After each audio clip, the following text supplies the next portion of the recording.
one thing we knew is that you needed to go in or go home. You couldn't go back into that toolkit of digital goods that one might want to automatically go to.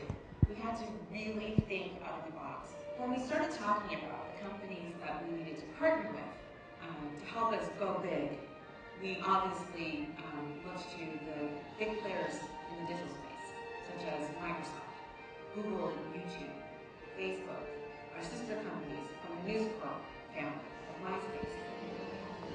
I think the time is right to do a movie like Avatar now for several reasons. One, you have the digital capacity on the production creation side, where we can create worlds and put up characters on the screen, the likes of which people have never seen before. But we also have the digital projection on the distribution side. I think Microsoft has an interesting proposition to the consumer because there's so many ways that they touch the consumer.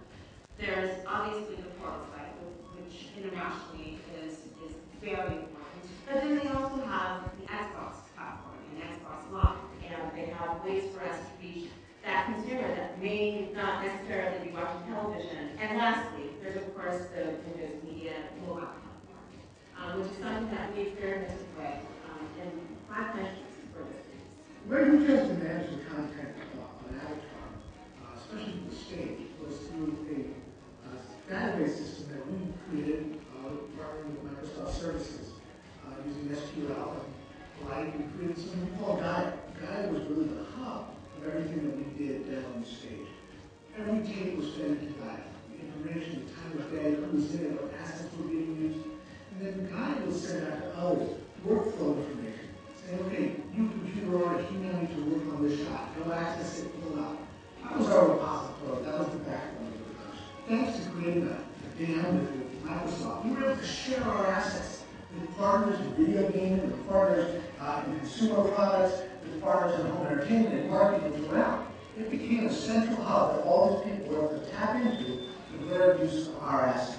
Most people get their first information about a movie online. Whether that's watching a trailer, whether that's reading some news about it. And I think we as an industry have to embrace the online experience and roll it into all our different marketing opportunities. You know, no longer really is it about what the critics want. It's what do people put? What do people say in their blogs? And if you don't embrace them, they're not going to embrace you. One of the things that this film has done for us is now we can go to Microsoft and say, hey, have you thought about this? So it really is now a working partnership. Think out of the box. Be original.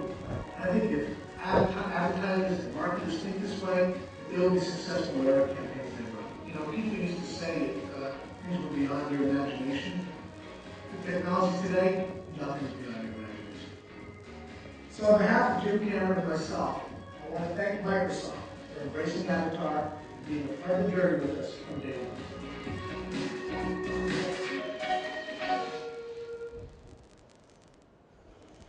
So a great example there of what these guys were able to achieve by taking the idea of what they were thinking about in the movie and translating that big concept into online as well. You know, from our perspective as sales and marketing people, you know, the key point is, whilst that's great and it created hype and it was using great proliferation of devices, what happened in the results? As I said, there was a hell of a lot of pressure on these people to make sure that they reached a return on investment that was acceptable relative to the one they were making in the production of the movie. So we basically did a study and looking at the results, very, very pleasing and in some ways not surprising. For those of us that have been in the media industry for a while, we always talk about the media multiplier, effective frequency, all of those things that are very, very hard to put a number on and a science behind. But we get the kind of concept that says frequency does tend to drive most metrics up. So as you read through this, you can start to see the effect of 3 screens, the real media effect of 3 screens, as it plays out in the results. Quite astonishing. In terms of the intent, much more excited, big lifts there. But the key one, right at the bottom, went to see the movie. Absolutely key.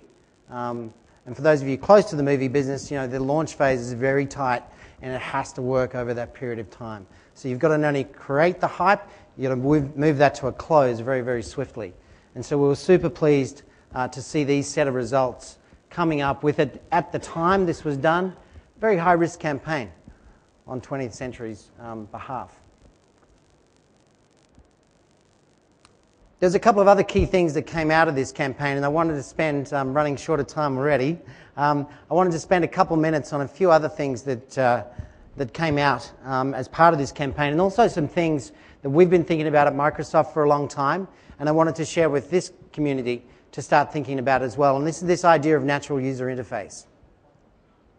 So we've seen this, we're very familiar with touch, but think of a world where technology is getting very smart and it's applying itself to screens so that we can go beyond touch.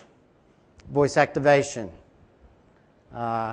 physical interaction, whether it be through a keyboard, which we know, playing guitar on Guitar Hero. All of these different forms of interaction are very, very important and are very real.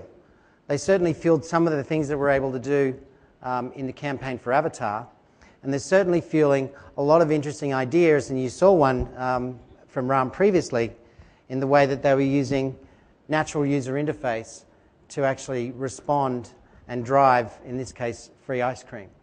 But I want you to think about beyond that natural next step, and technology is working very hard to become intuitive so that you don't have to relearn a new set of skills. You should be able to walk up to a device or a screen and know how to interact with it. Think about that in terms of brand impact. And what I mean by proximity, if I walk up to this gentleman, our relationship has changed dramatically straight away. He may argue not in a good way, but I want you to think about that visual as you think about screens that through their knowledge and understanding of proximity become much smarter and reconfigure themselves. So in a retail application, we may have a screen as I'm walking along the street that may look like an out-of-home execution. But as I get interested in that screen and come up close to it, it reconfigures itself to look more like a web page. Maybe it has some interaction, but it certainly goes deeper than the way it was originally presenting itself. And I think that concept is very, very important when we start to think about how we tie up our advertising to how we get that through to point of sale and how we carry that message through into that environment. And so I wanted to share just that thought on natural user interface before I absolutely run out of time. I wanted to run this short video on Connect, which shows you it's not a dream, it's actually real in terms of the user interfaces that are now available.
So in the interest of time, I'm going to cut that video short, but you get the idea of using gesture, in this case for Connect, as the way to interact with that device. Also, did you pick up when they're controlling the DVD, the use of voice, Xbox Play, Xbox Stop? I can tell you, your children will think you're an absolute magician when you do that, by the way.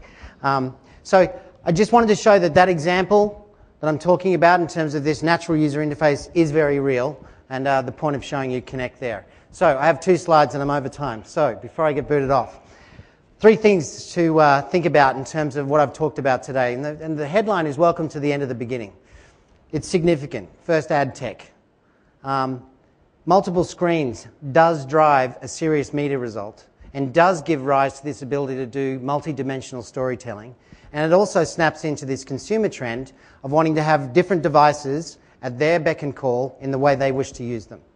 The second thing, do not underestimate the cloud and what that will do to deliver richer content experiences across any device at the same time or when the consumer wants them as well. Very, very powerful. And the third thing is expect this idea of natural user interface to really take off, because it will drive a lot of consumer connection. And the last slide I wanted to say is we're here to help on this journey.